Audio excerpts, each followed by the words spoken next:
Bonjour chers amis, heureux de vous retrouver pour une nouvelle émission Vitamine B. J'accueille sur le plateau Nicolas Broglie. Salut Nicolas. Salut Sylvain. Tu vas bien? Je suis assez en forme. C'est cool. Heureux de t'avoir parmi nous. Merci. Quelle est ton occupation principale en fait? Ça a un peu changé ces derniers temps. Oui. Quelquefois, on m'a donné l'étiquette pasteur, mais je ne suis plus pasteur d'une église qui existe aujourd'hui. Dans le sens que j'utilise mon temps pour faire différents contacts et je crois que c'est le temps pour des nouvelles formes d'église. Et je travaille à ça dans ma région. Je travaille encore pour quelques mois avec des groupes de jeunes en Suisse romande et je suis papa au foyer.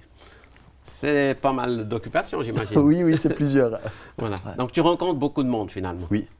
Tu es une sorte de berger, pasteur, Ouais. psychologue. Je sais Quelquefois plus l'un que l'autre, Ouais. mais oui. Ouais. Donc tu es à l'aise pour parler, écouter, c'est ça? Oui. Pour parler, oui. Pour écouter, il faut demander aux gens qui sont autour de moi. Voilà. Tu as encore des progrès à faire. Voilà, certainement. Voilà. En tout cas, tu aimes la Bible, tu l'utilises, tu la lis Oui. et tu as choisi un verset Oui. à partager avec nous, c'est Oui. lequel? Dans l'évangile de Jean, verset 12, chapitre 12, verset 3. Alors, on va le lire Super. tous ensemble. Jean 12, verset 3. Marie prit un demi-litre d'un parfum de nard pur très cher, en versa sur les pieds de Jésus et lui essuya les pieds avec ses cheveux. La maison fut remplie de l'odeur du parfum. Alors, qui est cette femme et qu'est-ce qu'elle fait? C'est une amie de Jésus. Quand je lis les évangiles, je découvre que Jésus avait différents cercles d'amis. Et il y a les amis proches. Et là, c'est un petit peu le dernier moment sur la terre pour Jésus. Il décide de le passer avec ses amis proches. Et je trouve ça tellement humain. Et je me sens très proche de ça. Je me dis, bah oui, quand on voit peut-être tant de difficultés qui arrivent, on veut être avec les proches. Ouais. Et Marie, avec sa sœur et son frère, faisait partie des proches de Jésus. Donc, les relations dans la vie, c'est important. Ah oui. On ne peut pas vivre sans être en relation avec des Non, gens. Quoi. non. Et Ouais. Jésus, même s'il était Dieu, il était aussi un peu Ouais. humain. Et c'est ça qui est surprenant parce que quelquefois on a un peu oublié ça. On a mis Jésus sur la croix, Jésus Dieu, mais faut voir le tout quoi. Ouais. Ouais. Et puis alors là, cette femme, cette amie, elle fait quelque chose d'incroyable. C'était quelque chose d'assez spécial. C'était pas courant. C'était courant de s'occuper des pieds et de la tête de l'invité. Dans le sens qu'on lavait les pieds, parce qu'à l'époque on avait des sandales, pas des chaussures fermées, tout ça. Et c'était une des premières choses qu'on faisait pour accueillir la personne. Un peu d'huile sur la tête et puis laver les pieds. Les Et là routes on étaient voit pas que c'est un goudronnées. peu... Comment ? Les routes n'étaient pas Ah ben goudronnées. non, ben non. Enfin, je n'y étais pas, mais à mon avis, Voilà. non, d'après les restes qu'on a au niveau de l'archéologie, non. Donc pourquoi il faisait tout ça en fait? Alors pourquoi, je ne sais pas, j'ai pas assez étudié. Ouais. Ce que j'aime voir là-dedans, c'est qu'en fait, c'était pas à Marie de le faire. Mais c'était en général le rôle du serviteur de faire ça pour les invités. Voilà. Donc on voit cette femme qui est en train de dire à Jésus, mais moi je suis ta servante, moi je suis prêt à faire pour toi ce que les autres n'ont pas fait. Ouais. Et elle va le faire, mais d'une manière magistrale. Ouais. Parce qu'elle le fait devant tout le monde en fait. Il y a Ouais, d'autres personnes des qui sont invités, là. bien sûr. Ouais, Ouais. ouais. Donc elle ne se cache pas de Non. cet acte. Puis, Il y a même un petit soupçon, parce qu'on a deux récits comme ça dans les évangiles. Et quelquefois, les gens disent « Ah, c'est la même histoire », d'autres « c'est pas la même histoire ». Personnellement, je pense que c'est deux histoires différentes. Oui. Parce qu'une fois, c'est une femme de mauvaise réputation qui va faire un geste qui ressemble à celui-ci. Mais ici, le texte est hyper précis. Oui. Il dit que c'est Marie, l'amie de Jésus, c'est la sœur de Marthe, c'est la sœur de Lazare. D'ailleurs, si on regarde tout le texte, Lazare est là à table. Et ça aussi, c'est incroyable, voilà, mais peut-être je parle de ça après. Et là, cette Marie vient, Ouais. et peut-être qu'elle se dit, mais si quelqu'un d'autre a fait geste pareil pour Jésus qu'un ami de la famille, moi je ne peux pas être un ami de la famille et pas faire pareil aussi. Et c'est comme si elle veut dire, mais nous on est les amis de Jésus, on peut aussi bien l'accueillir. Et elle va prendre, le verset que tu dis là, parle d'un parfum de nard pur très cher. ouais. Très cher. On ne sait pas le prix, mais on imagine. Tu as une idée ? Non. Qu'est-ce que tu On penses? pense que c'est le salaire annuel d'un ouvrier agricole. Wow. Donc une année de salaire. Ouais. À cause de ça, on pense même que Marie avait reçu ça peut-être en héritage. Et certainement, elle devait le garder pour un moment spécial de sa vie. Peut-être pour financer son mariage. Enfin, toutes ces essais d'explication me plaisent et puis tiennent bien la route. Et là, on voit que, j'allais dire, l'épargne de sa vie, elle va l'utiliser pour honorer son ami, pour honorer son Jésus. Mais ça sert à rien, c'est un peu de la folie. Ben ça, c'est ce que quelqu'un de l'auditoire va dire. Il va dire, oh, on aurait peut-être même pu vendre ça pour les pauvres. Mais en fait, c'est sa manière de montrer que elle est prête même aux gestes extravagants pour son Jésus. Ouais. Et moi, ça me fait réfléchir pour ma vie. Ouais. Tu as déjà fait des choses extravagantes pour Jésus, toi? J'ai essayé, disons, d'obéir quand il m'a demandé des choses. Et quelquefois, c'était un peu extravagant, oui. Ouais. Je me souviens d'une fois. Tu veux que je raconte ça? Absolument, ça nous intéresse. Une fois, j'étais assis dans une église et je voyais différentes personnes et tout ça. Et c'était une époque de ma vie où j'avais plusieurs montres. Parce que moi, j'aime bien les belles choses et tout ça. Et j'écoutais les gens parler, je voyais les gens se déplacer. Et à un moment donné, j'ai eu l'impression que Dieu me parlait. Il me dit, mais fais un geste de générosité qui concerne un de tes biens matériels pour cette personne-là. Et pour moi, ça n'avait pas de sens. Je dis, non, mais Dieu ne parle pas comme ça. Et cette pensée ne me lâchait pas. Ouais. Et finalement, j'ai fait. Tu as donné ta montre. Oui. Wow. Et visiblement, ça a Ça a eu un effet. créé quelque chose, quoi. Ouais. Mais même, c'est pas ça qui m'intéresse. Moi, je voulais juste faire ce que le Seigneur me demande. Et il y a eu d'autres occasions où le Seigneur m'a dit, mais donne ce montant d'argent à telle personne. Je dis, mais Seigneur, c'est beaucoup. Ouais. Et on l'a fait. Alors, on en a discuté avec ma femme, on a décidé de le faire. Et après coup, on comprend quelquefois. Ouais. Donc Dieu te parle, en fait. Oui, Dieu me parle. Tu penses que c'est possible pour tout le monde d'entendre Ah Dieu? oui, oui. Ouais. Et Comment quelquefois, j'écoute de travers un peu. Ouais. Ou j'écoute seulement ce qui m'intéresse. Ah, comment on fait pour entendre Dieu, alors, aujourd'hui? Quelque chose qui m'aide, c'est de lui poser des questions ouvertes. Comme ça, si vraiment j'écoute un petit peu mal, j'ai moins de chances de tomber à côté. Parce que si la question a une réponse comme oui ou non, c'est prendre un grand risque. Donc j'aime discuter avec Dieu.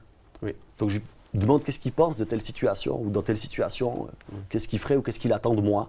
Et ça m'aide à entendre sa voix plus clairement. Alors tu donnes un rendez-vous à Dieu pour parler avec lui, ou comment ça se passe? Quelquefois oui, parce que si je ne le fais pas, les activités passent vite et puis quelquefois, oh là là, une semaine a passé. Mais je le fais pour moi plutôt que pour lui. Lui n'a pas besoin que je lui fixe des rendez-vous. Ouais. Heureusement. Hein? Heureusement. Voilà. Il est toujours disponible. Quelquefois j'ai l'impression même que c'est Dieu qui s'invite ou Dieu qui propose qu'on passe un temps ensemble et on discute. Ouais. Et alors si on revient à cette histoire, alors cette femme, elle donne quelque chose à Jésus, puis Jésus réagit comment? Jésus réagit en tout cas en disant à ceux qui disaient mais c'est quoi cette histoire, arrête ça. Jésus dit laisse faire. Laisse faire, je crois même qu'il dit c'est en prévision, elle est en train de comprendre ce qui va se passer. Elle fait ça pour mon ensevelissement. Ça veut dire, en même temps, Marie comprenait qu'il arrive au bout de quelque chose, elle le reconnaissait Seigneur, Messie d'Israël. Et Jésus dit laissez faire. Ouais. Donc il accepte des choses extravagantes, des choses un peu folles. Ouais. Et c'est comme si c'est une manière de montrer l'amour. Ouais.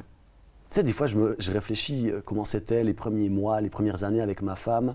Et puis, sinon, on s'installe dans une routine. Avec Dieu, c'est pareil. Le début de la vie avec Dieu, des fois, on est prêt à tout. Puis après, quelquefois, on s'installe un peu. Et donc, revenir avec un geste d'amour extravagant. Qu'est-ce que je peux te donner, Seigneur? Et quand je dis donner, j'ai envie de dépasser complètement l'aspect financier, parce que c'est qu'une partie de nos vies. Mais qu'est-ce que je peux te donner? Qu'est-ce qui te plaît, Seigneur? Je veux que toute ma vie soit pour toi. Ouais. Puis tu as l'impression que Dieu, il y a des choses qu'il aime, des choses qu'il n'aime pas, il a des goûts particuliers?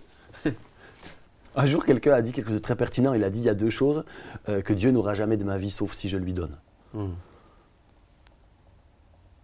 Je me souviens même plus des deux maintenant. Mais une des choses, c'était le temps. Ouais. Dieu ne prend pas mon temps comme ça. Donc, si je veux donner du temps à Dieu, je pense que c'est quelque chose qui a une valeur... On dit bien le temps, c'est de l'argent. Hein? Mais c'est clair que... C'est en tout cas peut-être le plus grand défi pour nous. Parce que quelquefois, l'argent, c'est comme quand on rencontre un gars dans la rue, on lui dit « viens manger avec moi ». Et puis, mais on n'est pas très attaché, peut-être même on ne l'aime pas beaucoup, on veut juste lui payer un sandwich. Mais quand on donne du temps à Dieu, c'est-à-dire on le donne à personne d'autre, on le donne à lui, pour l'entendre, pour parler, ou pour, j'en sais rien. Dire « waouh Seigneur, tu fais tout ça dans ma vie, je reconnais que tu es grand, que tu as fait tout ça ». Donc finalement, tout ça, ça parle d'une relation avec Dieu. Ouais. C'est quelque chose que tu vis facilement ou c'est compliqué? J'essaye de faire que ça ressemble à mon quotidien. Et pour ça, j'aime cette histoire. Parce qu'on voit Marie qui fait quelque chose d'extravagant, mais on voit sa sœur Marthe. Juste avant, en fait, elle est en train de servir. Et Marthe, elle est faite comme ça. Les évangiles nous la décrivent comme une femme qui sert, qui bosse, qui met la table, qui nettoie et tout. il y a des gens, ils sont heureux de servir les autres aujourd'hui comme ça. Donc, moi, j'aimerais que tous les aspects de ma vie puissent servir Dieu. Donc là, on a l'exemple de Marthe, on a l'exemple de Marie qui fait le cadeau extravagant. On a l'exemple de Lazare. Ouais. Je peux en parler? Bah absolument. Parce que ça, c'est... Qu'est-ce qu'il fait, Lazare? Il fait rien.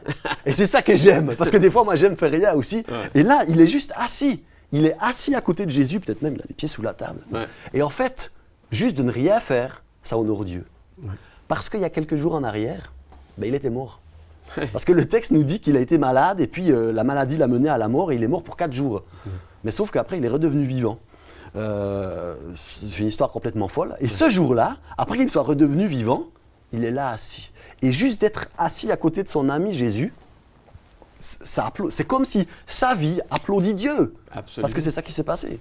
Donc, il faut bien connaître le contexte pour comprendre la portée et la valeur de tout Ben, ça. ça nous évite de vouloir juste faire des gestes extravagants. Il y a le temps pour les cadeaux extravagants, mais il y a le temps pour servir. Et il y a peut-être le temps pour rien faire. Et juste notre vie applaudit Dieu. Ouais, ouais. Donc, on n'a pas besoin de copier et de faire comme tout le monde. Non, je pense pas. Ouais.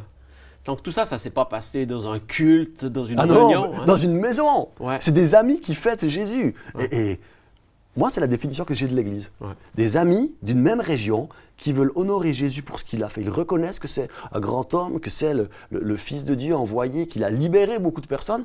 Et juste, ils font une fête en son honneur. Donc, tu rencontres aussi Dieu dans ta maison Oui.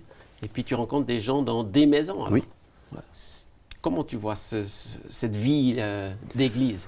La liturgie est très différente, hein, parce que quand tu rencontres Dieu dans ta maison, avec des gens ou seul, il n'y a plus vraiment une liturgie. Une formule. Voilà. Quelquefois c'est plus court, quelquefois c'est plus simple, ça ressemble juste à des échanges, et puis on parle à Dieu, et on se met d'accord sur est-ce que maintenant on va plutôt prier, ou ah regarde, j'ai vu ça dans la Bible, qu'est-ce que tu en penses? Et c'est assez humain, et c'est beaucoup plus proche qu'un auditoire auquel on s'adresse d'une manière ex-cathédrale. Mais en même temps, on peut utiliser la Bible dans nos maisons et puis la partager ensemble. Bien sûr. C'est ce que tu vis parfois? Un jour, j'étais au bord du lac Léman et j'avais donné un rendez-vous à Dieu parce que j'attendais quelque chose de lui. Et donc j'ai dit à Dieu, j'ai besoin que tu me donnes un bon message pour prêcher à l'église, donc je te donne 1 heure. Et je vais au bord du lac, là où il n'y a personne, je voulais juste capter la pensée de Dieu. Et voilà qu'une dame vient s'asseoir à côté de moi et manger sa pomme, son casse-croûte à côté de moi. Tu sais, le lac Léman, c'est assez grand. Elle ne pouvait pas choisir un autre endroit, mais elle vient à côté de moi. Et intérieurement, je me suis irrité. Ouais. Je dis, mais non, j'ai besoin du silence, j'ai besoin de Dieu et tout ça. Et donc Dieu m'a parlé. Ouais. Mais pas pour me donner ce que je voulais, mais à propos de cette personne. Mm. Là, j'ai un peu transpiré, parce que déjà, c'est pas ça que j'avais besoin. Moi, j'avais besoin d'une bonne prédication, parce que 2 jours plus tard, j'allais être sur l'estrade. Et Dieu m'a juste montré l'amour qu'il avait pour cette femme, avec un texte biblique. Alors, si je voulais bosser pour la prédication, il fallait d'abord que j'obéisse à Dieu. Alors, j'ai pris ma Bible, j'ai dit, madame, est-ce que... Ouais. Tu as pu rejoindre cette personne? J'ai essayé. J'ai eu un peu peur quand elle a commencé à pleurer. Je me suis dit, oh là là, qu'est-ce que je suis en train de faire? Ouais. Mais en même En temps... fait, ce matin-là, elle avait une petite discussion simple avec Dieu à propos de ce qu'elle attendait de cette journée. Et j'étais une partie de la réponse qui arrivait. Wow. Et toi, tu n'avais pas prévu ça? Ah ben non, c'était pas du tout de mon agenda. Même, ça m'a irrité pour commencer. Ouais, ouais, Parce que Dieu fait des choses étonnantes. ouais. Dieu nous surprend. Vraiment. Et puis, on doit se laisser surprendre, finalement. Si on veut l'appeler Seigneur, alors oui, on doit se laisser surprendre. Ouais. Mais Dieu, il prend soin de chaque détail quand même. Ouais. Tu as su quand même ce que tu devais prêcher 2 jours plus tard. Je me souviens pas. Tu te souviens Je pas? me souviens pas. Mais tu n'as pas eu la réponse à ce moment-là, tu l'as Non. eu à un autre moment. Exact. Ouais. Donc Dieu t'a pas laissé tomber. Non, mais non, Dieu ne nous laisse pas tomber, heureusement. Ouais. Et c'est ça qu'on aimerait partager avec tous. En fait, c'est ça que tu Ben, partages. c'est une bonne nouvelle, c'est qu'on a un Dieu qui nous aime vraiment et c'est pas juste un mythe, mais c'est une réalité. Donc comme tu dis, il nous laisse pas tomber, quelle que soit la situation. Donc c'est encourageant de t'entendre et de pouvoir dire ça à tous les gens qui nous suivent Ouais. sur ce Bah plateau. oui, ah oui. En tout cas, on est là pour ça. Hein. Exactement, c'est ça qu'on veut. Moi, j'aimerais vous dire à tous que le témoignage de Nicolas, c'est que Dieu parle aujourd'hui, que Dieu nous conduit, Dieu nous inspire, et puis qu'il y a plein d'occasions où on peut être surpris par Dieu finalement. Donc si vous êtes surpris par Dieu aujourd'hui, alors que vous suivez cette émission, laissez-vous surprendre, demandez-lui des réponses et laissez-vous interpeller par sa parole. Merci Nicolas d'être venu partager ces bons témoignages avec nous. C'était un plaisir. C'était super de t'avoir sur ce plateau. Merci à vous de nous avoir suivis et on se réjouit de vous revoir pour une prochaine émission sur ce plateau ou sur d'autres canaux, sur d'autres émissions. À bientôt.